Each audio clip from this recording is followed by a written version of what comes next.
Hello, everybody. I'm Ed Parcaut, your host of Helping the Brave. Let's bring in our guest today. Eric, is it Hommel? It's a Hummel. Hommel. Yeah, Just like those little things that kind we of. used to collect. Yeah, Like, yeah. really? That people throw away now. Yeah, yeah. Well, I remember people throwing POG, the stupid little things that my kids used to have Oh yeah, POGs. Yeah. yeah. And then now they're worth millions of dollars on certain ones. Yeah. It's crazy. And this is the only thing I do not like not having my DSLR is I do have this camera, which is good, but it's not the same. Yeah. I like the blurred background. Mhm. All right, Eric, this is one question I ask you. I ask everybody is what service and why? Okay, so this is going to be a little confusing. All right, and I recommend this to absolutely nobody. All right, so I start off enlisted Navy. That's because I failed out of college. Turns out you actually have to go to class, right? Who knew? Well, I did the same thing when I was trying to practice when I went because I went enlisted in the Navy as a corpsman. Mhm. And if you went to school and got these couple courses out of the way, you could start as an E4. Well, I screwed off and I didn't get those courses, so I started off as an E2. So You too? Oh, well, you beat me by one, so that's good. So, the only class I did pass in college was a scuba diving class. And so, I was looking for something to do, getting kicked out of college. And it's like, look, I already did the Navy's job for them, right? And so I'm just going to strike, not going to get a job. I'm going to strike in boot camp for diving and be like like a hard hat diver, commercial diver. So pass all the physical requirements prior to, including the color vision test. And when I get to boot camp, colorblind. So I can't do that. how And did you pass it before? so I don't know if you remember this, but you had the light test, the No. green, white, and red light test, and then they have the dot test. Right. I know So the dot test. Yeah. I passed the the light test, failed the dot test. Because my son is colorblind and he's a corpsman. He's a combat medic in the army, and that was there's only a few things he could do because of being that colorblind. Exactly. So at the time, the only thing the Navy offered me was yeoman, storekeeper, or cook. All right. It's like, whatever. I don't care. They gave me yeoman school. Did that and then volunteered for submarines because sub school was in Groton, Connecticut. And I'm a New York City boy. And Okay. it was the summer of '86. So I could do sub school during the week, get Liberty on the weekends, go home. Great plan, right? I didn't realize they were actually going to put me on a submarine. Yeah. So ended up on a fast attack boat out of Charleston, South Carolina, when we had a base down there. Did a 3-year active enlistment, and then I had a reserve commitment for 3 years. And An active reserve or actual reserve? active reserve, right? So you have to go, in a month and all that, 2 weeks out of the year. No submarines in the reserve, so I wound up becoming a CB and got to play with the Marines a little bit. So I'm a expert gunner on the 60 millimeter mortar, playing with the CBs down in Camp Lejeune. Not during the water issue. Oh, no, I'm a little beyond that. I'm old, but not that old. Well, I just want to know that was 86, 80 through 90. Was it? Stand by. Do I have a case? Is this what you're telling me? I would just check because it didn't affect everybody, but you have to and what it is certain cancers and certain things that people have been getting is from the water issue there. I got in 85 and I almost went to Camp Lejeune and it would have been during that period of time. Gotcha. Yeah. So I was there right after the Gulf War. So 91, 92. Yeah. Yeah. So I went back to college after the Navy. Some undergrads in historic preservation. I have a fine arts degree in historic preservation. Then I went off to grad school for city and regional planning. And it was there a soldier convinced me to join the Air Force. He said the magic words. You ever see the way those guys live? Right? A little bit different than hot racking on a submarine or, sleeping in the ground, whether you're a Marine or a soldier. So I was married at the time, had a child. Marriage wasn't great. Had to make some changes. Wound up getting my commission in the Air Force. So I went from active Navy to Navy Reserve, then active duty Air Force. And so again, to answer the question as to why, so joined the Navy because I was a failure. Joined the Air Force because I needed to make a change in my life. I still liked the service, but with a family, the Air Force was going to be kind of the best deal out of that.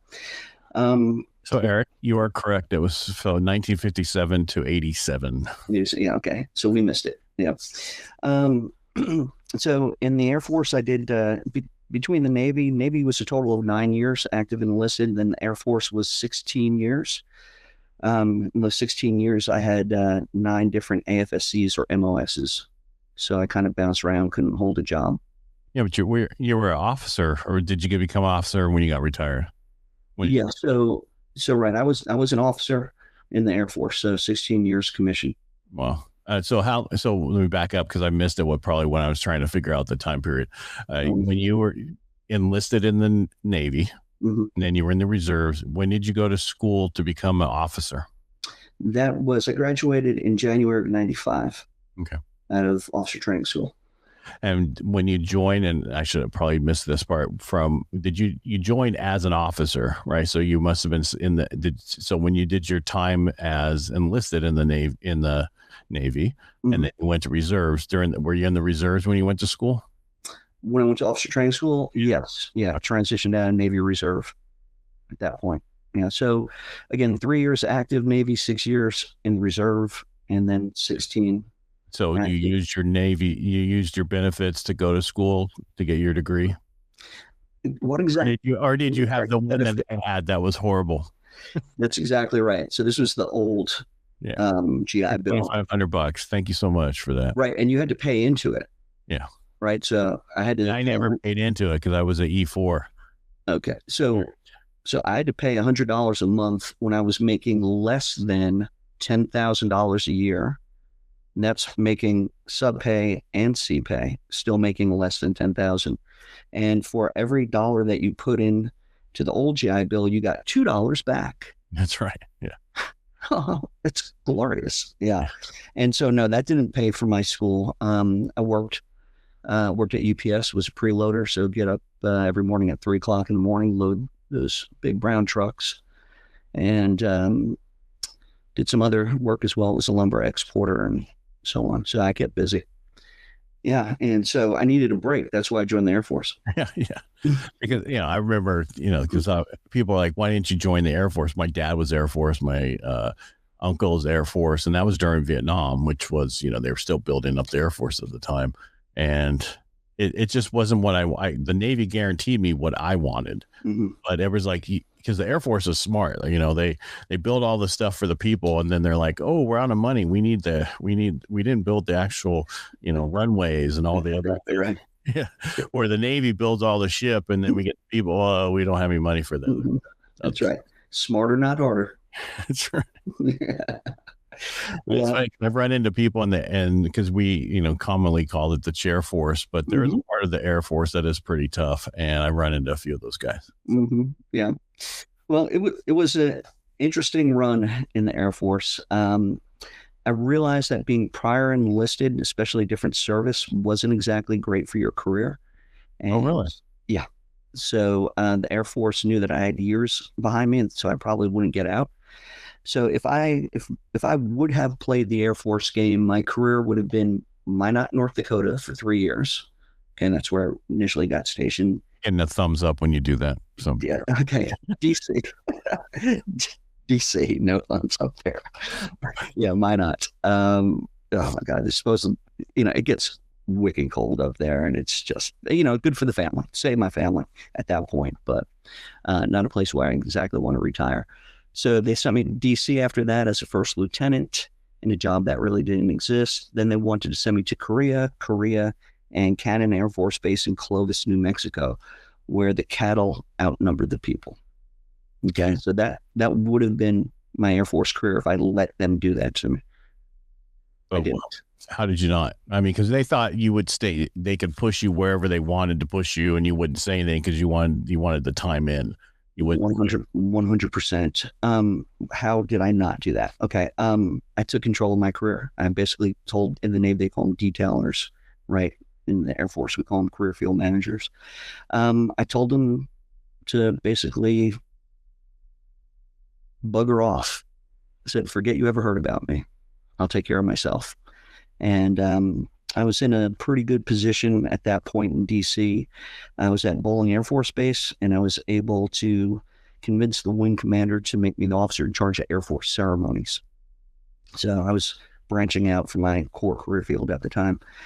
And, all the branches of the military have ceremonial units, bands, honor guard, chaplaincy, and so on, right? And that's bowling. You know how I knew that? Because in my boot camp, I was drill, and all we did is practice the graduation, the last month that we were in there to make sure that it ran well. I was like, right. I was lucky I got the easy job. Mm-hmm. Yeah. In boot camp, they made me RPOC, this short little nothing. If you remember the RPOC? No. Okay. RPOC was the guy who was in charge of the company. No. Who marched everybody around. Yeah. You guy that was on the side that said stuff all the time, or the guy? I was the guy in the back that couldn't do a cadence to save my life. I was the guy in the front with a sword. That's me. So anyway. Yeah, we had our guy was he was Army first, mm-hmm. and going through our boot camp, he had part of his ear missing and everything. He had been in the service many times before, and he was that on us. Mm-hmm. Was a guy in the back that would call it cadence, and I would screw it up all the time. There you go. Yeah. And my company was a bunch of New York City boys as well back in the mid 80s. So it was fun. I actually enjoyed boot camp, and I also enjoyed an officer training school as well. Once you kind of figure out the game, it gets fun. It is a game. It's all Exactly. All of life is a game. So yeah, I lobbied and got the officer in charge of Air Force ceremonies job. Loved it. Did a good deal of work up at Arlington as well. So high-level funerals, general officers, repatriations, and one astronaut. And then from there, I pissed off a particular general who was in charge of my career field, just happenstance. Yeah, and it's just such a long story, and it's ridiculous. It was over a uniform item, an optional uniform item.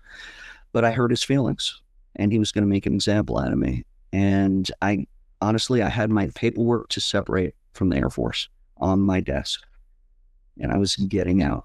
And, I probably looked to finish in the Guard or Reserve, my 20 years or whatever, as a traditional reservist or traditional guardsman.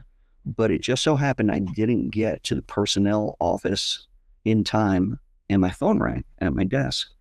And it's the executive officer to the general who's in charge of the Air Force Reserve. Now, keep in mind, I'm planning on going into the Reserve or the Guard. And he said, General Sherrod is looking for an aide-de-camp, and your name came up. I'm like, okay, well, this is curious, right? Obviously, he didn't. What's an aide-de-camp? What is an aide-de-camp? Aide-de-camp is like the right-hand man to general or an admiral. Okay. So you're the guy traveling with him. In my particular case, oftentimes general officers travel. This is a major command, 75,000 airmen. Oftentimes, general officers travel with entourages, security, commander's action group, executive officer, so on. My general was awesome. He just traveled with me. And so, I'm basically command and control, driver, you name it, right? Scheduler, protocol guy. Loved him dearly. He just recently passed away. And stayed with him for over 3 years, which is an eternity in that job. Most aide-de-camps last about a year and a half. And so he basically saved my career. And he made me an AGR, an active guard reserve. So I know the Navy has something similar to this. I think they're called TARS. You're talking to a guy who's been out for a long time, and I ran away from it. And then I just recently came back in the last years. So but and you're also talking to a guy who had no idea that the Naval Academy had Marines in it. So I had no idea the only way I knew that I was watching a game once. I told this on one of the things, I don't know, 5 years ago, and the guy was drinking just like you were, but he was drinking a beer, and there was a bunch of us on, because we used to have like 4 of us who used to do this. And I was like, I had no idea until I saw an Army Navy game, and it was panning to the Navy guy. This, he was Marine Corps. I was like, what the hell? And the guy like spit that. Because I didn't know. I didn't understand the connection, because I didn't grow up in the military family. My dad was Air Force, but he died of hairy cell leukemia when I was 12. Yeah. So, my uncle wasn't around, and my other people, then the family, my stepdad was a Marine, but it still wasn't, I had no idea. So, yeah. Well, yeah, you don't know what you don't know. I mean, I didn't know any of this stuff coming in either, right? By the way, my father was a New York City policeman, police sergeant. He was a corpsman as well. Yeah, way back when. Um, yeah, so I transitioned from active duty Air Force to active reserve. Was that after the 3 years when you served with him during that period? Yeah. So yeah, he converted the Aide-de-camp position to an AGR position. And so now I was untouchable by the active duty Air Force. All right, because I'm solely a reservist. And as an AGR, your job is really to take care of the force, to take care of the reservists so that they can deploy. As an AGR, I can't deploy. But after leaving that job as an aide-de-camp, and just to give you an idea, I showed up to the Pentagon July 2001. So the 3 years that I was with General Sheridan, of course, that was September 11th, and then Operation Iraqi Freedom and Enduring Freedom. So we sent a lot of reservists into the fight. Mm-hmm. And coming out of that job, I was asked, what do I want to do? And my answer was, I want to deploy. Now I'm undeployable by nature of being an AGR, so I had to get waivers and so on. So I wound up deploying to Iraq and wound up working for the Army and doing reconstruction. So this is the end of 2004 into early 2005. So I worked for an office called the Project and Contracting Office. We had $18.4 billion to rebuild Iraq. And this is at the same time as Second Fallujah. So not a great time to rebuild the country. No. Right, when everything's blowing up around you. Not the way we left it. Yeah, it's crazy. But here they destroyed everything you guys did. Well, yeah, we'll talk about sustainability here in a little bit, though. So as we have that long of a time. As I'm kind of stumbling through my career, though, I get to kind of peel back a little bit of everything, right? And, like leadership on the submarine, I served under two captains, got to see the dichotomy between those two, same crew, but yet, we sucked under one captain. We were great under another. Got to see the Pentagon, how that works, kind of peel that back a little bit. Got to see how trying to rebuild a country that's actively at war works and how it's next to impossible. And of course, that's where we are now in a place like Venezuela and Iran. And we'll see how that works out because we don't do a good job at that. From there, came back to DC, eventually wound up as a congressional liaison. So worked up on Capitol Hill. Each branch of the service has a small group of folks that physically work up on Capitol Hill. We're kind of the connective tissue between Congress and the Pentagon to make sure nobody gets super stupid. Yeah, no hazardous duty to pay for that, though. Great experience because, again, got to peel back that curtain, got to see how Congress works with the Department of Defense. From there, I volunteered to go to Afghanistan and get waivers and everything else. Are you married at this time? Barely. Yes, I was married. I was married for 25 years. My marriage was terrible from the beginning. And another reason why I joined the Air Force was trying to save my marriage. So eventually we'd get a divorce. But yeah, 3 kids. And so it was brutal at times. So Afghanistan, I was a provincial reconstruction team commander, which is really like an Army or Marine position. So I was a ground battle space commander also. I had ownership of a province, like a state in Afghanistan called Panjshir. Now, look, I didn't own anything, right? It's the Afghans that owned it, right? So it turns out it's their country, right? Sure. But so I was the FOB owner and all that. Absolutely loved it. Came back, did 1 more year of legislation, and then from there, I retired 2011. Didn't want to play anymore. But I wound up training government officials to go to war for 10 years after that. And what I consider live, immersive, interactive theater training, where we recreated Iraq and Afghanistan, and at a place called Muscatatuck Urban Training Center. So 25 years active in reserve military, followed by 10 years of government contractor stuff. Wow. Yeah. When did you find time to write a book? So I spent a lot of time devoted to Afghanistan. When I was working up in Congress, I supported the NATO Parliamentary Assembly. So that's the political arm of NATO. And that started in 2007. Of course, Afghanistan was a NATO mission. So I got to see Afghanistan from that position. Then, of course, going there and working for the Army and trying to win a war through the last 3 phases of warfare. That would be hold, build, and transition. And seeing people in high levels actively working against us. And so I decided why do you think they were doing that? Say again? Why were they working against? You're talking on whose side? You're talking about the countryside people, or on our side primarily.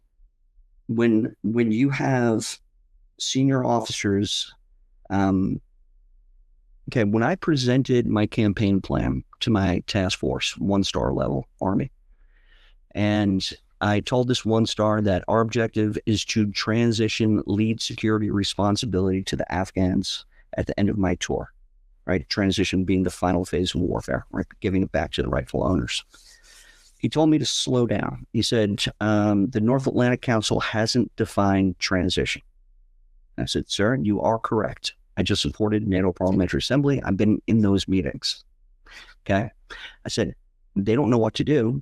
Let me give it a shot. Right? Because that's our job, right? Our job is supposedly winning wars.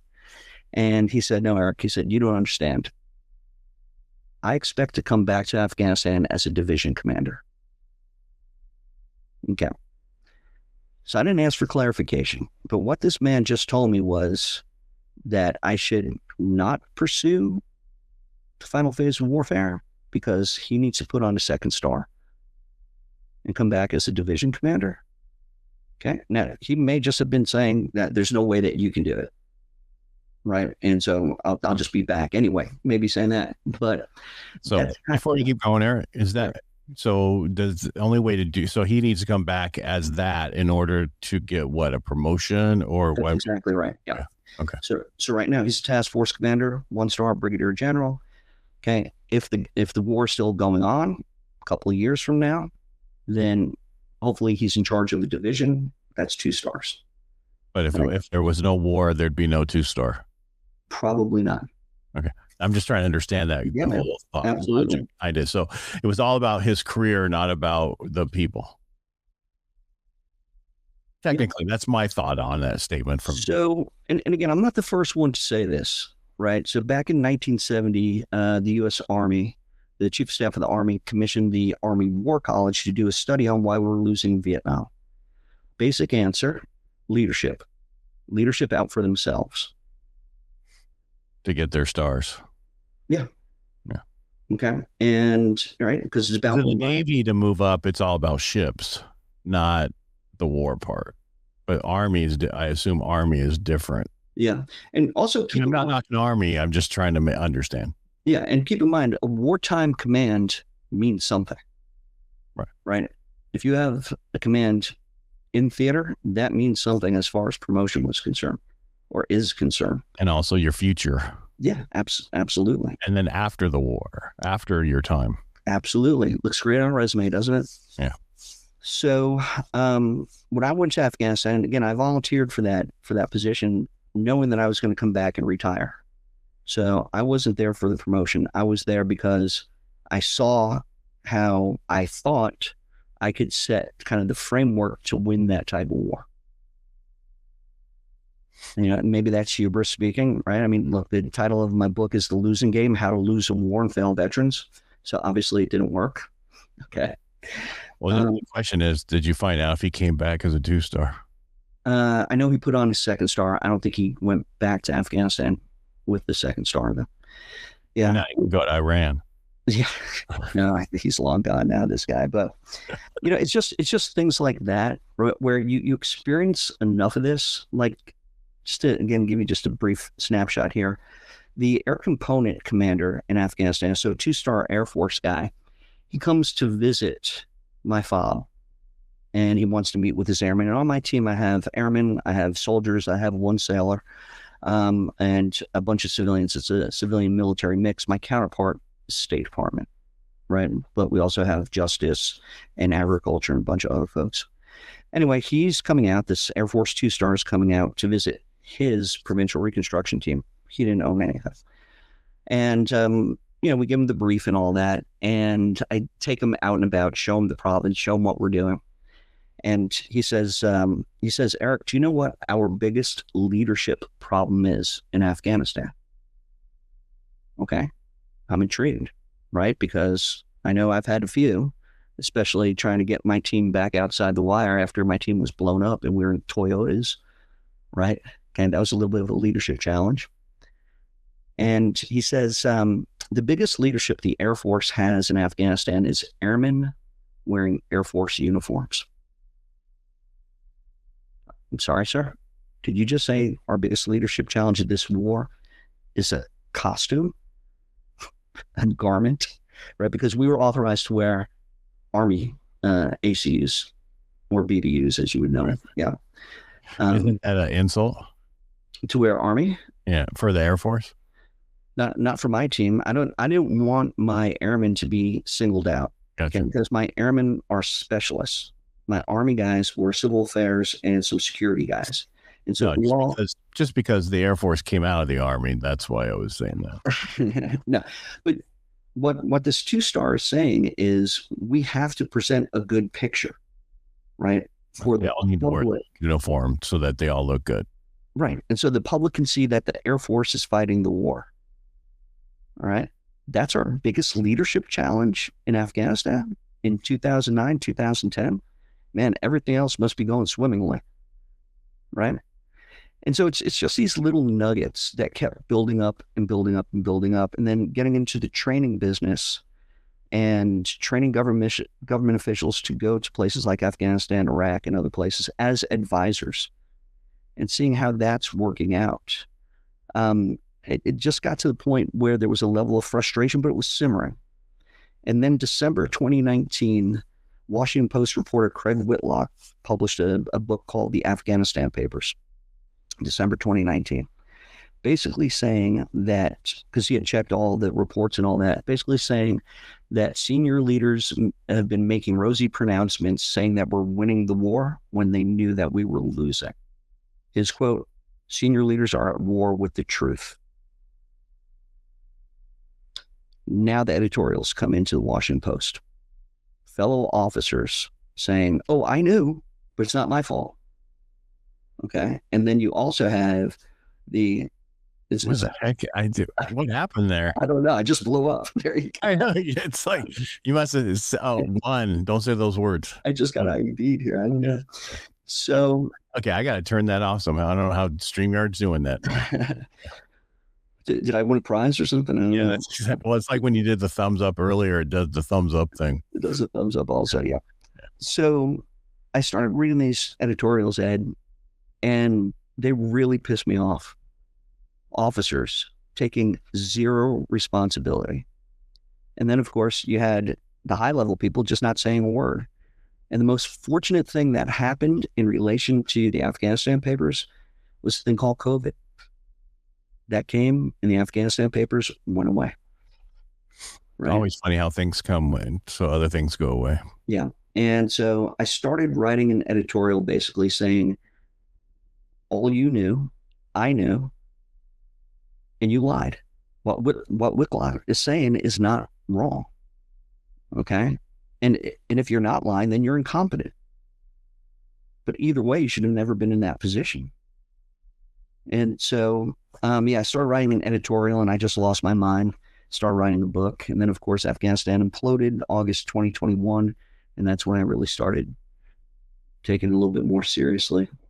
And so basically what I'm hearing is we should have been out of both those places a lot sooner, but because people use it for their careers, to not only did people make money off it by selling ammo and everything else to the, all the different companies made money, the people were working there made money, but also the military off, because it wasn't enlisted. I don't know about enlisted, but officers who were wanting to get certain up in their ranks because it's wartime. They need that in order to advance their careers and everything else. And it was really important to them, which without a war, it's not the same. I want to make this very clear. This is not an enlisted problem. This is an officer problem. Right. Well, because enlisted don't do anything. We do everything, but the officers are supposedly telling us what to do. That's right. And so if the officers, if their primary concern is careers, right? I'm not saying all officers, of course. No, we're not knocking everybody. We're just in general. Right. Yeah. Okay. But when you make it clear that your primary concern is your career, then at what level do you put the mission? Right. And oh, by the way, do you even understand the mission? That's another thing. Talk to a lot of vets. Ask them what their mission was in a place like Afghanistan. And I guarantee you, you're not going to get a mission explanation. You're going to get a job description. Well, I don't know if there's one of somebody else I interviewed, him and his dad was in Vietnam and he was in Iraq, and they wrote a book, the similarities between Iraq and Vietnam and how the same. There is a documentary on Apple about the Vietnam War, and they actually talked to the Viet Cong, and they're like going, we have no idea why these people are invading our country. And what I'm getting at is that nobody knew in all these wars why we were really there for as long as we're really there. And that's the key. And that's why I think it's so important for veterans to get into politics, because they will be the first one not to send people to war because of the issues, because they were there at their time. They're not going to send other people's kids there. Unless they're officers. Yeah. I would hope. Interesting that you mentioned Vietnam. I think I saw that also. And one thing that stood out to me in that documentary is that most of the Viet Cong don't suffer from post-traumatic stress. Okay, because they knew their mission. Their mission was about preservation of their life. Right. Okay. And when they came home to North Vietnam, they were greeted as legitimate heroes. Right. When you don't know the mission, and you come home and you're still confused about what you did and why you did it, then how do you get on with the rest of your life? Okay. And so just briefly, if I can describe the mission in Afghanistan, just for the benefit of your listeners and viewers. So we basically had two missions in Afghanistan, one counterterrorism and the other one counterinsurgency. Okay. And sometimes they get mixed up a little bit. They do intertwine, but counterterrorism was to disrupt, dismantle, defeat Al-Qaeda and its affiliates. Okay, so we're going after the bad guys. More direct action. Counterinsurgency, that it was the level that I was on, right? So we have people that are trying to take over the Afghan government. They're called the Taliban, amongst others, right? And so what we have to do in order to counter them is build a functioning government and society. So that means a security construct that works. So that would be the Army, the Air Force, the police force in Afghanistan. And then from there, you have to build good governance, free of corruption. Good luck. Socioeconomic development. So society has to function. People need to make money, and basically be able to take care of their families. And rule of law. People need a justice system that they can trust, right? All free of corruption. And then that allows you to basically capture and achieve your overarching mission from a counterinsurgency perspective, is to build a strong, stable, secure Afghanistan, able to stand on its own as an ally to the United States. Yeah, but that was never going to happen.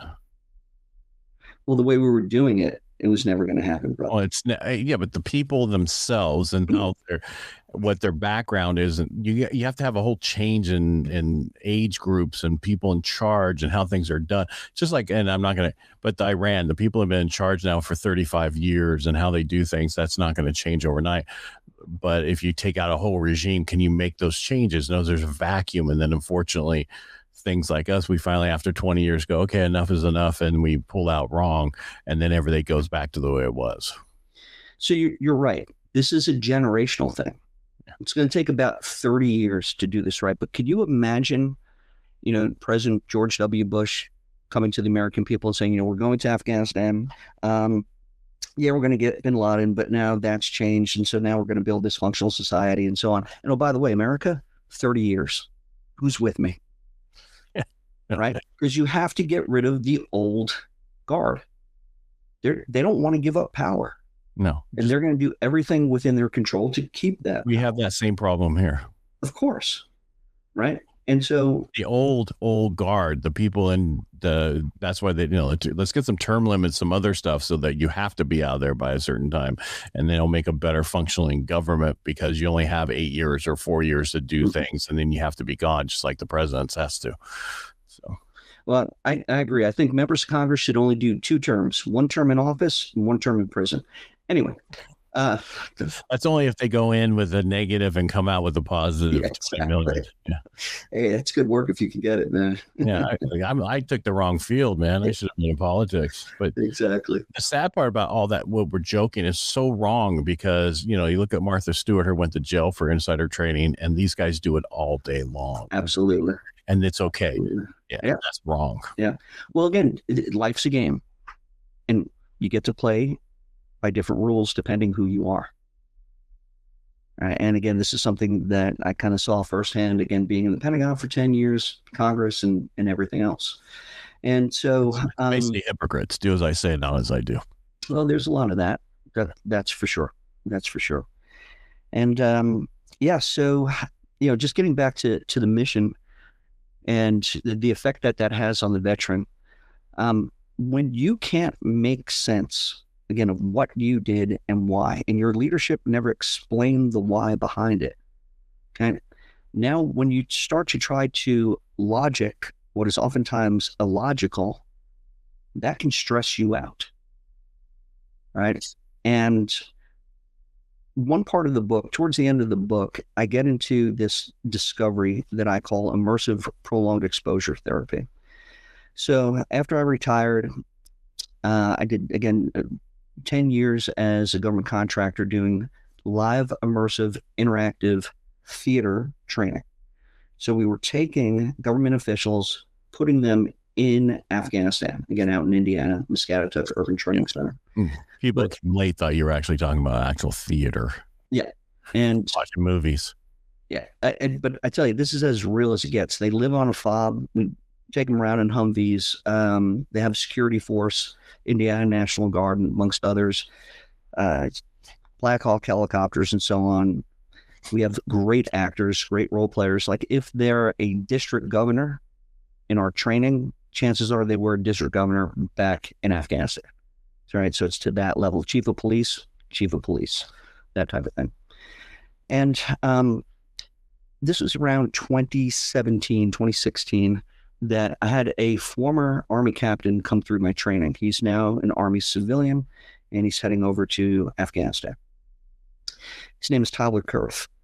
Tyler Kurth, 8 years earlier, was a captain in the 10th Mountain. And his job was to train Afghan National Police. And one afternoon, he and his squad, they're taking a break. They take off their body armor, and one of the Afghan National Policemen decides that it's a good afternoon to start killing U.S. soldiers. Okay. 2 of Tyler's guys are killed. Tyler steps in front of the shooter, takes 3 rounds, no body armor. Survives, obviously, calls in his own 9-line. And so for the past 6-8 years, Tyler has been through every post-traumatic stress protocol known to man. All the meds, all, the cognitive behavior therapy and everything else, EMDR. And now he's going back to Afghanistan. Well, I'm his mentor. And the last thing I want to do is mess this man up anymore. And the first engagement that he's going to partake in is one with Afghan National Police. Okay. So he's stepping right back, to face the beast. And I pull him aside the night before and I said, Tyler, look, I'm not going to give away everything what's going to happen tomorrow, right? But it's going to be interesting. And, I want to make sure that you're going to be okay. Oh, by the way, Tyler was nominated for the Medal of Honor. Didn't receive it, but he was nominated for it. And I said, Tyler. What year? So this was, I think, 2009. It was. Yeah. And so, I asked Tyler what he wants to do. I'm going to get just a generic overview. And he thought about it. He goes, I want to lead the mission. Okay, brother. let's mission plan. We'll do all this. Okay, you're in charge. Got 8 people on your team. You're the guy. And it gets pretty sporty. So the operations officer, Afghan National Police operations officer, at one point he's arguing with these advisors, basically saying we cannot fight the Taliban with these antiquated weapons. And he has an AK-47. It's real AK, all right? And he starts shaking it, no muzzle pointing, but he's shaking it in front of Tyler. And he's angry, right? The Afghans are dealing with their own post-traumatic stress. You know, they've had over 40,000 cops killed during that time. Wow. Right? And so I'm watching Tyler and I'm like, oh my God, is he going to lose it here? Right? Because he's coming face to face here. And Tyler, he was so cool. He's just like, sir, I understand. I know what it means to lose, man. Right? And I just need you to put the weapon down, sit down, we're going to talk this through. Right? And he was phenomenal, Ed. Phenomenal. At the end of that training, a few days later, and again, we're shooting at him, we're blowing him up, everything else. Okay. We do an Afghan dinner, man dancing, all that good stuff. And I'm watching Tyler, and he's interacting with the role players, and he's laughing, he's hugging it out with these guys. And I come up to him and I said, Tyler, so tell me about your training here. And he said, you know, for the past 7 years, I've had nightmares just about every night. And yeah, thumbs down to that. I agree. And he says, being out here, I don't have nightmares. And I'm like, wait, well, hold on. We're shooting at you. We're blowing you up. You're driving around in Humvees, right? Black Hawks. People are waving AKs in your face, and you don't have nightmares. And he said, yeah. He goes, and I now understand the mission. He said, when I was in the Army, and keep in mind, he was a captain, right, an officer.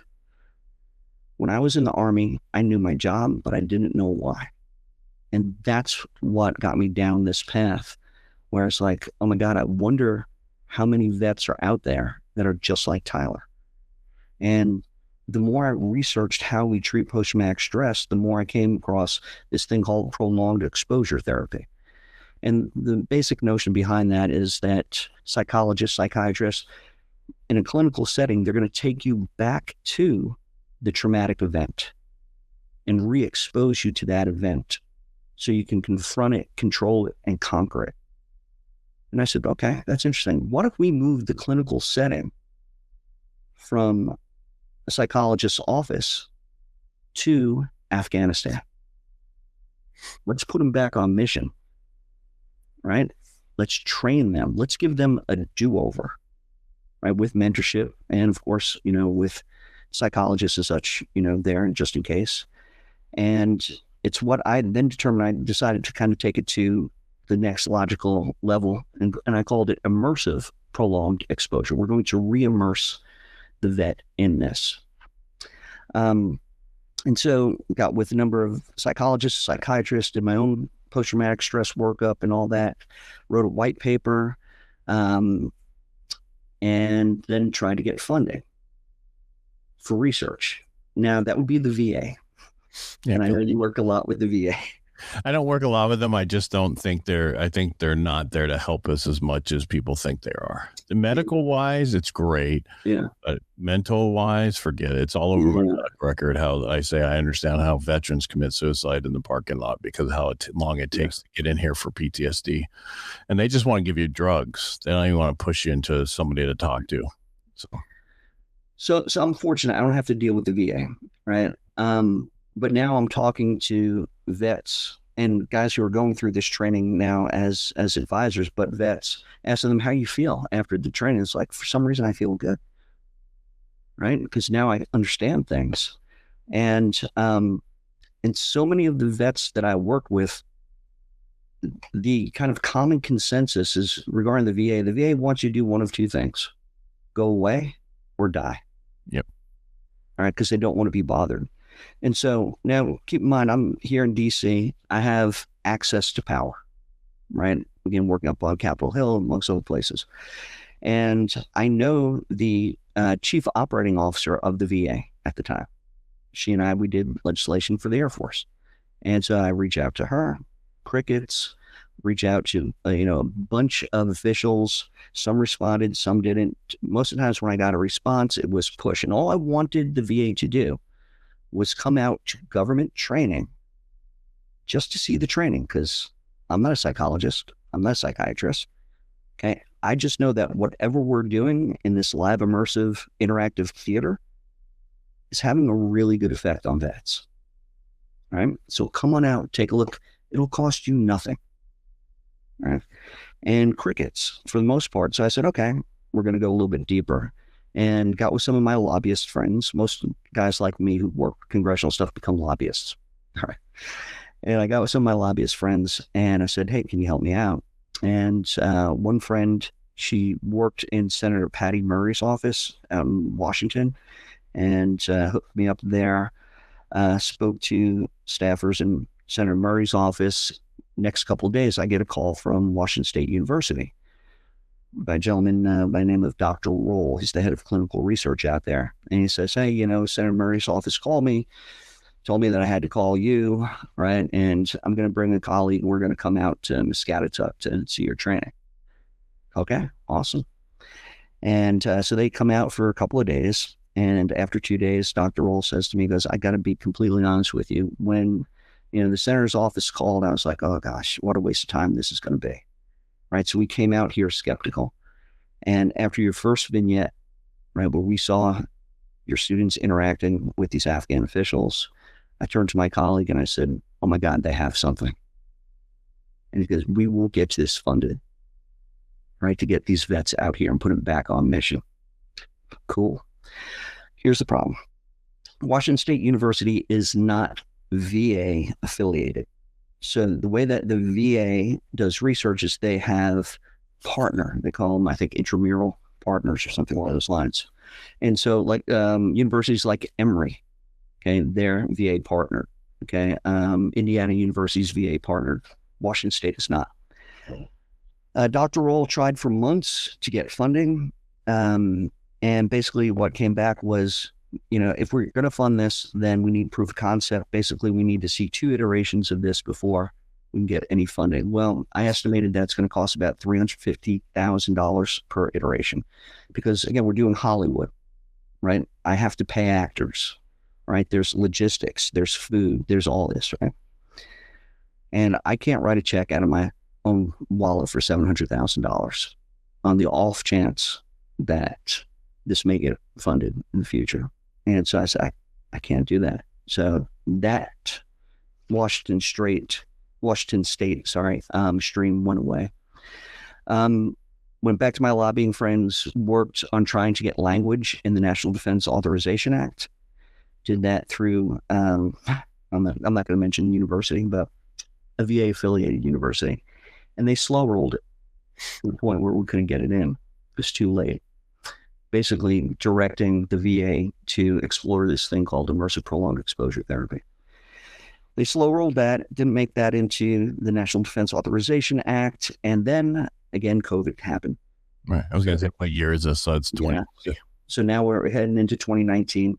COVID happened and the training shuts down. There was no way for me to illustrate how this thing could work. And I was done. And I learned a lot along the way. As I mentioned earlier, again, it appears, and these are vets speaking, the VA wants you to go away or die. Yeah, I can see that, because they don't want to pay for, and that's the thing about people getting their benefits, is they don't really want that to happen either. And I mean, they do, to a certain point, but yeah, but I'm just the mental side of it, because they have 2, when you go, if you've ever went in through it, they have a nurse that you talk to up front, and you have to hit 33 or higher on the scale. And then if you get that, you go to the social worker, same thing there. Then you go to behavior health, and they go, here's your medicine and take this for nightmares. And then they don't send you the other path to talk to a psychiatrist or whatever, unless you push it. And that's the end, because I pushed it and they sent me the medicine, and I'm like, I tried. No, thank you. It's not what I wanted. I had community care for a psychiatrist. It was going well. The VA secretary said, we're extending all these for a year. It's only 6 months. But we're not retroactivating it. So if it's May forward. So if you were March 30th, you have to go back through the process to extend yours another 6 months. Well, they do everything not to extend those. That's right. Hurdle. Yeah. And so I get all this now. So I created it's called vaclaimbridge.com. And basically you can upload all your stuff in there, and it helps you do your own VA claim. And then eventually we'll have additional people on there to help you if you need help to get around the hurdles. I want to get rid of all the shark companies out there. Mm-hmm. I went to one that helped me, but they weren't really a shark, but they weren't as smart at the end as I was for the process. And so I built this whole thing out. It's almost finished. We're beta testing it ourselves, but it's going to be there to where it's going to be so easy for you to do your stuff. They're going to eventually figure a way to shut it down. Good luck, brother. Good luck. Yeah. And you know, you can shut it down. Just write me a check. Yeah. So it was a brutal journey, because the people who were supposed to care, I just got the feeling that they just didn't care. It's back to your whole Afghanistan. It's back to the Vietnam, back to Iraq, all those things. It's a career thing. They don't care. They only care about themselves having a job. They don't care about anything else. So am I allowed to curse? Yeah. Okay. So in the book, and a lot of this just goes back to leadership, right? Because leadership, defines the command climate and all that. And I just define it. I break it down to just give a shit, right? If you're in a leadership position, just give a shit. Okay. But it has to be real. Right? It means that you're putting the mission out in front of yourself. You're putting your people out in front of yourself. Your career, everything, that's way back there. Right.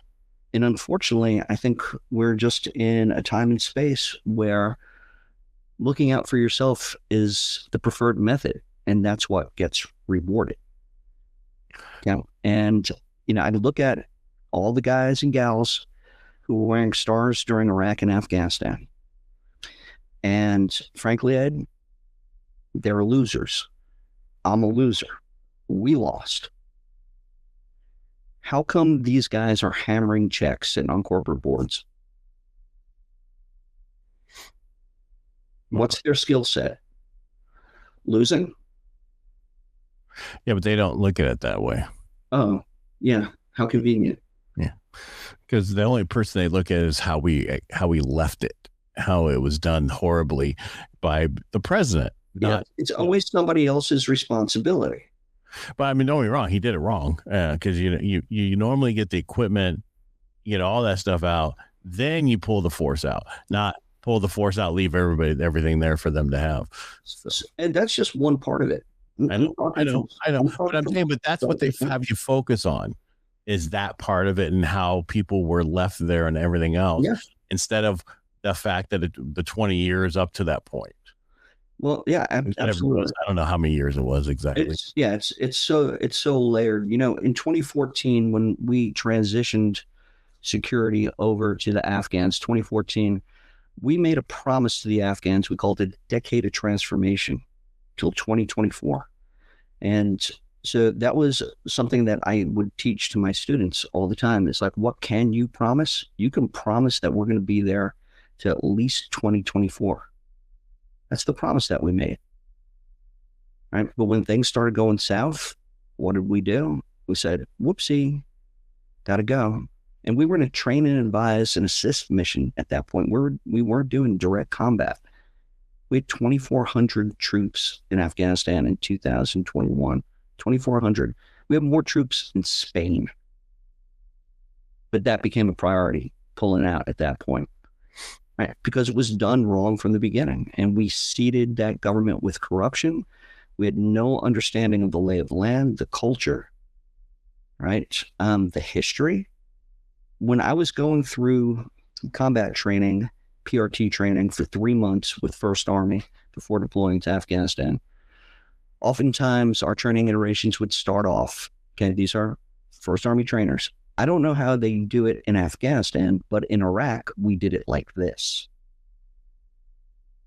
Okay, brother, these are 2 different countries, all right? Iraq, Middle East, Afghanistan, we're now Asia, right? Different languages, different culture, different history, right?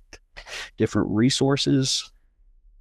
But that was it. It's just like cut and dry. We don't have to understand where we're going because everything's the same. This is the American hubris. And this all goes back to leadership. Leadership, you're doing it wrong. And so that's what I wonder with Iran now. Yeah, I was just thinking the whole time right now that it's, how are we going to leave it? Just somebody else who's going to be in charge the way it is. Yeah. Who's going to step up? And another thing too is you expect democracy to just spring to life, like has it ever? Democracy, okay, representative democracy, right? Creating constitutions, stuff like that. Well, let's go back to our own history. 1776. Yeah, and it took to 1789 to actually ratify the Constitution. 13 years or so. Yeah. I know, but when we went in, I mean, besides what we did to Japan, because they couldn't come back because that atomic bomb just destroyed everything. Have we ever been out of a war that it's changed? Besides World War I, World War II, right? That was two different things. But I'm talking about after that, Korea, Vietnam, all those different things. I mean, they weren't truly wars, right? 9/11 technically was, but did we ever make it better than when we left it? I mean, we did in Vietnam. So it's an interesting subject, important subject. So one of the questions that I would ask my students was, did we win World War I? And I would argue no, because we had a thing called World War II. Okay. And the reason why we didn't win World War I is because we didn't secure the peace. And so that gave rise to a guy by the name of Adolf Hitler, okay, and others. So in order to So how do you secure? Is that what you're going to get into? Secure peace? Yeah. Okay. Just want to make sure I was on the same page. Yeah. So if you look at World War II, what's different? Well, what's different is what we did after World War II. A little thing called the Marshall Plan, named after Secretary of State George C. Marshall, who was Chief of Staff of the U.S. Army during World War II. He's basically the architect of World War II. So he's Eisenhower's boss and he's MacArthur's boss. He's the man. After World War II, Secretary of State, amongst other things. And the plan he comes up with is basically, we are going to rebuild Europe. But it's not just an infrastructure plan.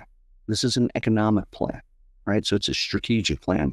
And the idea is that you have the Soviet Union that wants all of Europe. We have to get them back on their feet, right? Otherwise, that'll give opportunity for the Soviet Union to come further and further west. So you have to bring them back into the world. So that means that now these terrible Germans, we're going to wrap our arms around them. Japan, we're going to wrap our arms around them, okay? Even the emperor stayed in position, took all his powers, but the emperor was still in position. And look at Germany and Japan now. So what we did after World War II was we secured the peace. And it's hard. It's really, really hard because a lot of people are saying, why should we now benefit the people who cause so much trouble? Right? And oh, by the way, last time I checked, we still have bases in Germany and Japan and Korea. Oh, check this out. Made in Korea, right? I don't know if you remember this, but when I was in South Korea was known as the land of not quite right. Now I've got a Korean supercomputer in my pocket. All right. I would argue why? Because we stayed. 1950s Korea was a lot like Afghanistan, very tribal, a lot of illiteracy, all right, corruption and so on, but we stayed.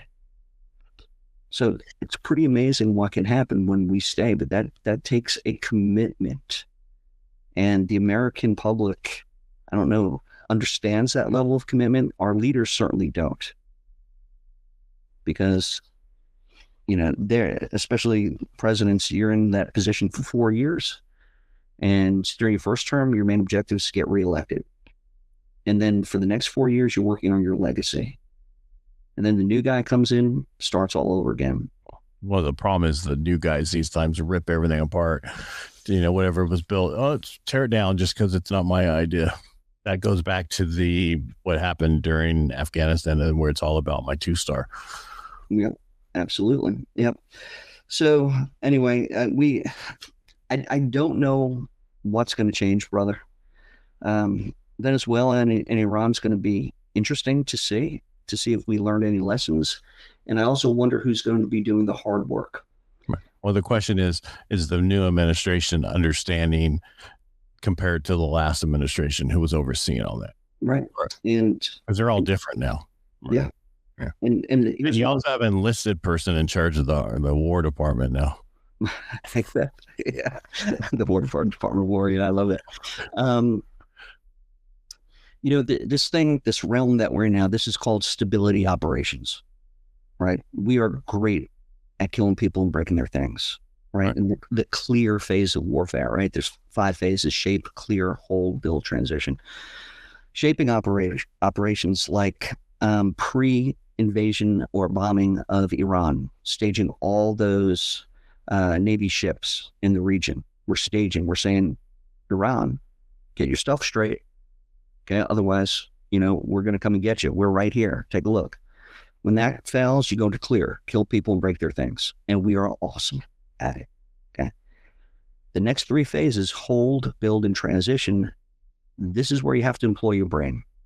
This is the stability operations realm of the military, right? Because the military, and I don't know if you know this, Ed, but we are charged by Department of Defense or Department of War instruction. So, and in joint pub. So by doctrine, we are charged to perform stability operations at the same level as we perform combat operations. Did I know that? But we don't. What? Yeah, but I mean, the question really is we should do these things, but it sounds to me like, again, people they're more worried about their careers than worrying about getting out of places during a war. So again, that's part of it too. But if you think about stability operations, and by the way, most of the operations that the military does conduct are stability operations. They just don't know that, right? And it could be. Give an example. Okay. So Haiti, when we sent the Marines down to Haiti. Most people probably have no idea we sent the Marines to Haiti. All right. You got to give one that people can understand. Okay. So, people like Haiti, you mean about that monsoon that came through there? Okay. So something that everybody can understand, because I just kind of explained it. Counterinsurgency. Counterinsurgency is a stability operation.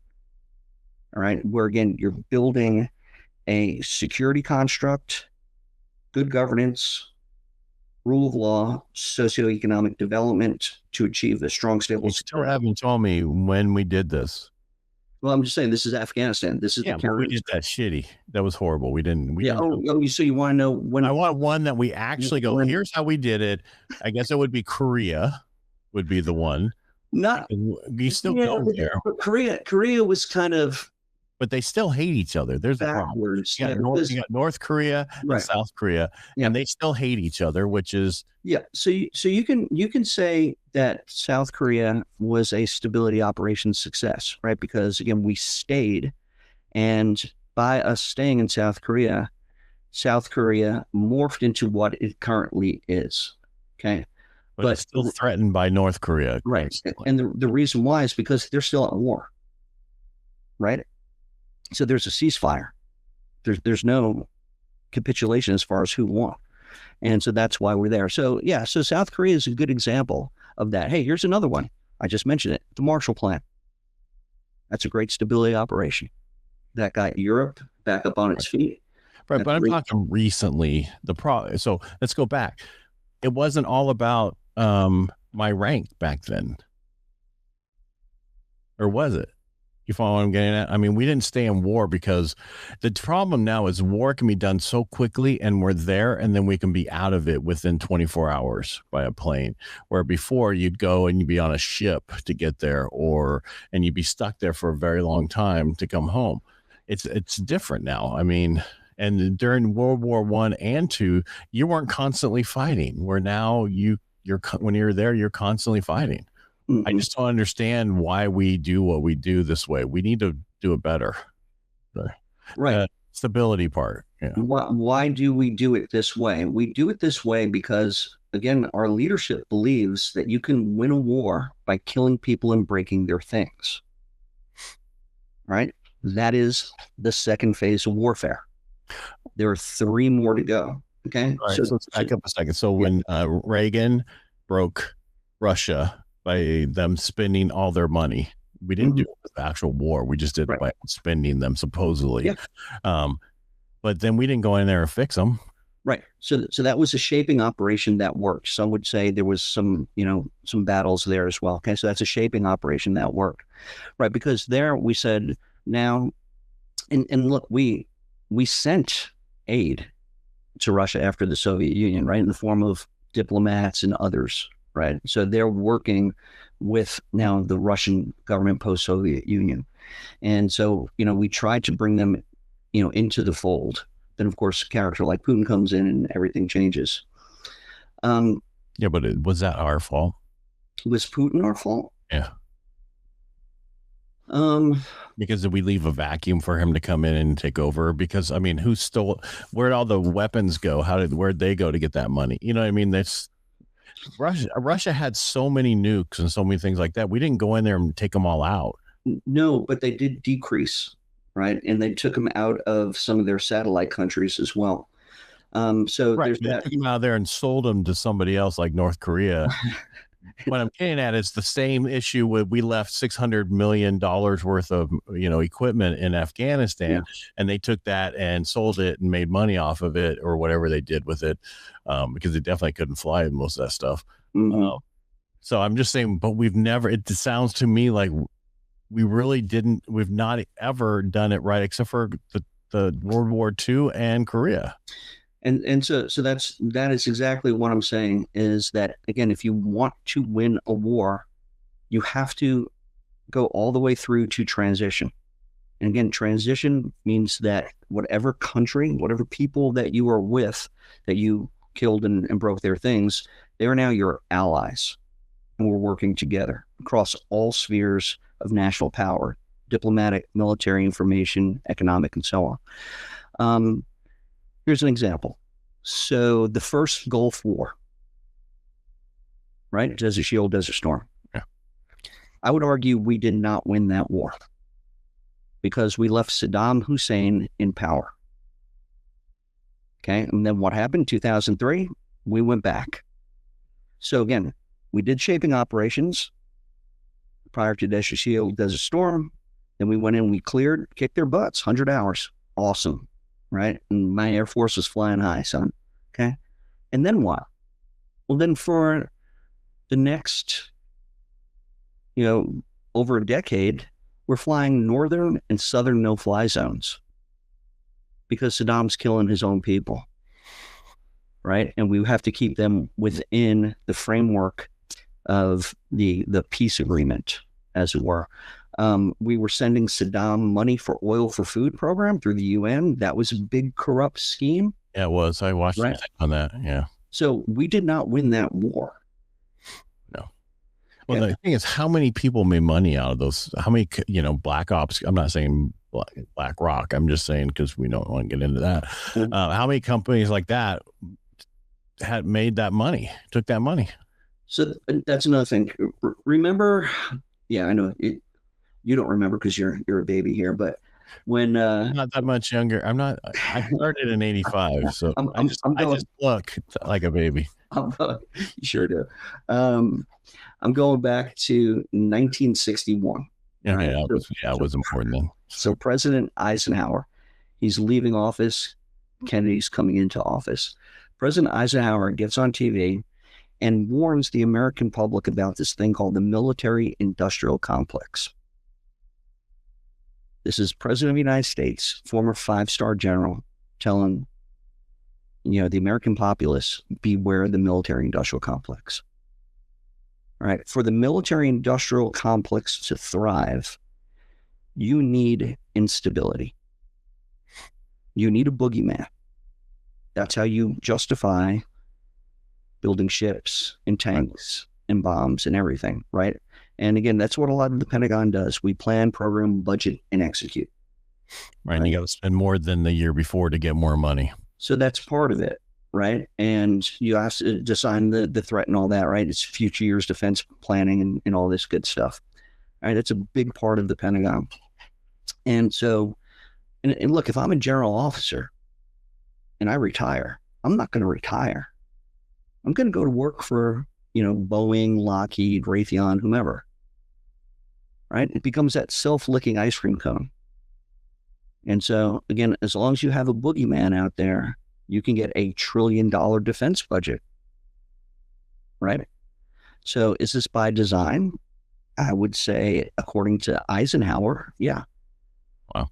All right. So I'll give you one example in Afghanistan. So I had a responsibility to train over 600 Afghan National Police in Panjshir province.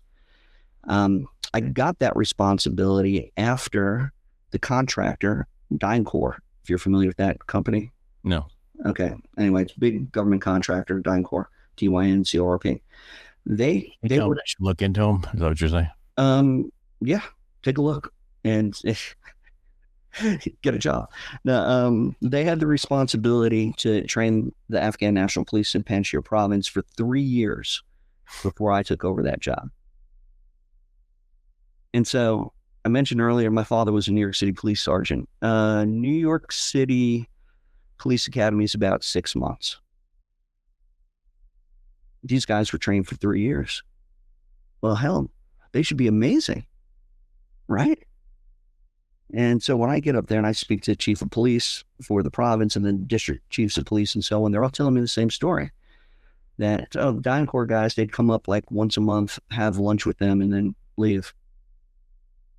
Okay. These guys are making bank. And they're not doing their job, because if they did their job, they'd put themselves out of business. Right? So now we've established perverse incentives. Don't do your job. Because if you do your job, you're out of business. So that's exactly the 2-star thing. They don't want to quit the war because then he wouldn't be a 2-star during war. That's exactly right. And that is the whole thing about the whole VA and all the different things associated with with military and everything else, whether you're in combat, whether you're not in combat, whether you can be part of this group because you were at war during one day, and they should just get rid of all that and get rid of those incentives, and that would make the difference. Yeah, I don't know. Because there's just like wartime commissions, right? When you're out in the field and this guy got shot. Well, now you're that person. Mm-hmm. Yeah, the Audie Murphys of the world. Pretty cool. Yeah, there's just too many people benefit from losing.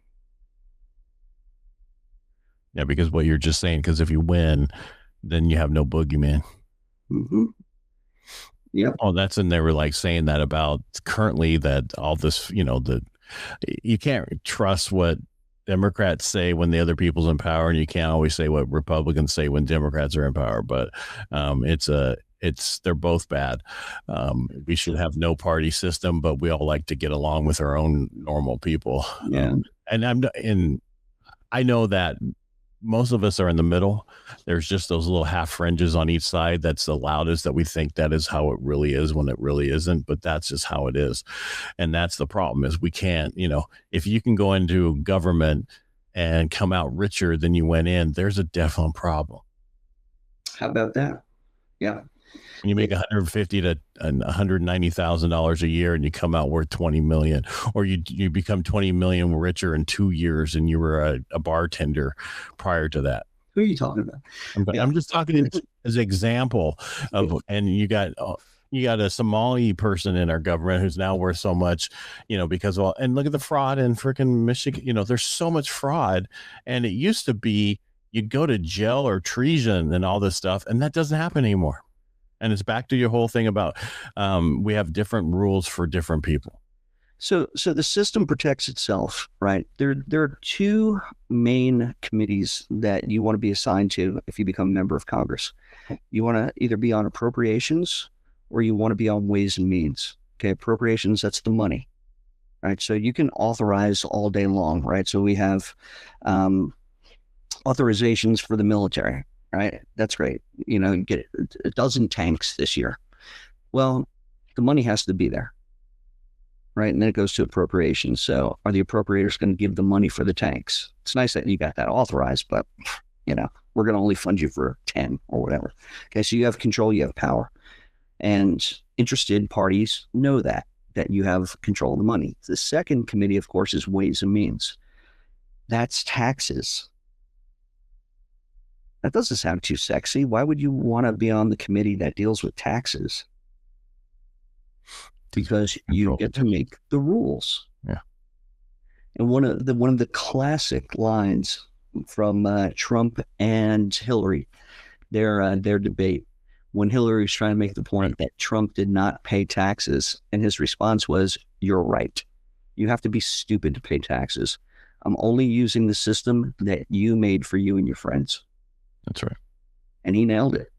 Yeah. Say what you want about Trump, but he nailed that. Yeah. Well, he nailed a lot of things, but we won't get into that. That's he nailed that. And that's why I tell people they want you to do certain things. That's why the tax system's there. Just because you don't, because I deal a lot with people who build multifamily stuff. And when I look at their tax returns and I get them a loan, they make nothing, but they really brought in 2 million or more. There you go. You know what I mean? The difference is just how their tax returns look. So we always have to do we have to do bank statement loans or something else because they never show income, which is this, call them stupid, but that's the tax code you created. That's exactly right. They get to make the rules, right? And the rules are designed for the majority of us to end up on the losing end. Yeah. And again, that's something that I try to explain in the book. Again, that's why the title is The Losing Game, right? Because the games are set up for most average Americans to lose. Well, we're only like almost an hour past what I normally do with. Sorry. No, we're good. It's a lot of them go past. I just set up for 30 minutes because some of them are 30 minutes and some are longer, depending on what we're talking about and how much I enjoy it. Mm-hmm. And I enjoy this part because it's always what I thought. It's like, we go to war, we do certain things, and people are still making so much money off of it. They don't want the wars to stop. It's because and it's so true. They just don't. My son's in the Army right now. He's making rank amazing in the Army. How much faster you make rank in the Army than you did in the Navy when I was in it, non-war time. Mm-hmm. But it is still in the Navy, it's a little different. In the medical field for corpsmen, you have to actually get people above you out, and they never want to leave. They want to retire. Gotta make some space. Yeah. Well, then they go back to this one continent that they never have to lose their. So you have what do we have the most in the Navy? Not Portuguese. From a submariner's perspective, what in the Navy? Targets. Yeah. Sorry. Well, I'm getting at, there's a country you can join the service, do your whole service in, and go back to the country and never have to give up your citizenship. Philippines. Oh, yeah. So we have a lot of Filipinos in the Navy, and they never, especially in the medical field, and all they're always in. And I'm not knocking a nationality; it's just the way it is. And as a corpsman, I was stuck at an E4, even though I passed all the stuff. I couldn't go to E5, can't go to E6, but my son's already at E5 going to E6 in, almost 4 years. It was actually 5 because he waited, because if he would have got it at 4, his re-enlistment bonus would only have been 10,000 instead of 40,000. So he was like, yeah, I'm going to wait to get my thing on the other side, because they told him, don't go and do that yet. Wait. Yeah.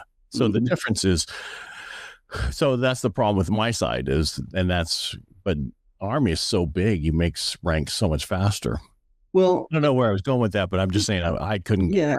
Yeah. If I noticed, if you're smart in the Army, you could do really well. Well, I saw that if you were stupid in the Navy, you did really well.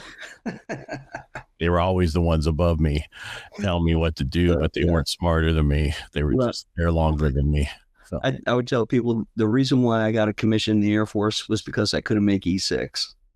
I can see that. Yeah. There you go. Yeah. that was a little bit easier. Eric, what a lot of knowledge you have. You should put it to really good use. I know you wrote a book, and I have your book to read, but there's got to be you got to keep working on what you're doing, because they did that whole thing for people in Vietnam, taking them back to the same thing, what they saw to help them deal with their PTSD. It's just better if you could get that going, because in normal time, when we get out, we lose our purpose. We lose many different things that that really helps us, and we need to stay that connection, and we need to get that connection back. And there's a lot of ways to do it, but hopefully you get some money to do that. You ever going to do that program again? And I wish I could. There was a time and a place, to strike because the iron was hot. That has gone. Again, part of the reason why I wrote this book was because I need people to see it, and to see immersive prolonged exposure, read the white paper, and see if there's any desire to do this type of thing. And I need absolutely... Can you do it as a VR? As a DR? VR, virtual. Oh, virtual. So it's interesting you mentioned that, because when I was pursuing this, that's what some people talked about. It's because it's big right now. I've heard about, yeah. But here's the thing. There's one thing to do it VR. There's another thing to physically be there with the smells, with the heat, with the cold, right? For things to smell the cordite when things blow up around you, to ride on the helicopter, ride in the Humvee, right? Could you do it with VR? Possibly. Okay, but here's the thing. Because I'm thinking VR room, and then you could inject the smells. Yeah, I mean, you can certainly try it. The thing is this: I need absolutely no credit. Immersive prolonged exposure is out there. It's in the book, which is on the shelf. If anybody wants to pick it up and run with it, feel free. Yeah, I could swear there's some people who are going back right now. Okay. Yeah. And so, so run with it, okay? Because again, and what we're trying to do again is just move the clinical setting from a doctor's office to that environment. That's it. And then re-exposing them. All right. So run with it. Dude, I'm about to turn 60. So I'm tired. I'm tired of playing the government games. I'm tired of losing. I'm tired of losing friends that I serve with. Just about everybody in Afghanistan that I made promises to and serve with, we're talking Afghans, are no longer with us. And so at this point in my life, I give tours of Arlington National Cemetery. I'm going back to my ceremony days. My tours are I advertise 3 hours. They typically go over 4, sometimes 5, sometimes 6. And I really want vets to come out to Arlington and tour with me. And we'll talk about some things within the construct of over 400,000 service members. Right? And we'll tell some stories, and I'll introduce them to, what Arlington is all about. I love it. My office is now outside. I get to walk at least 3 miles a day, and I get to meet some amazing people. And so that's where I am. That's what I can do for a veteran at this point in my life. All right. Well, if you change your mind, let me know. Like I said, anybody can pick up immersive prolonged exposure. And read the name of your book again. It's The Losing Game: How to Lose a War and Fail Veterans. It's available on Amazon. You can go to the website Lion6 Press, LION6PRESS.com, or you can go directly to Amazon for that. Just type in The Losing Game. My last name is Hommel. If you're interested in a tour of Arlington, it's on there too. Yeah, my company is Vigilance Tours, VIGILANCE .com. All right, Eric, it was nice having you on the show today. Thank you for sharing your story. I appreciate it. Ed, it's been a pleasure, brother. Hope you're doing well. And all right. If you're ever in the neighborhood, give me a call. We'll get you out to Arlington. Last time I was out there, I did the Nation's Triathlon. I won't be doing that anytime soon with the width. Triathlon? Yeah. As a Navy guy? Yeah. I was in San Diego, dude. I did triathlons all the time when I was in the Navy. I used to ride my bike into Camp Pendleton in the back gate and then out the front gate when I got done. I would do, 40, 50 miles a day and then go to school during that, because I used to ride my bike to school, and it was all about training. And so I got out of it for years. And then my wife got into it in 2004. She asked me if I'd want to get into triathlons. And I kind of chuckled.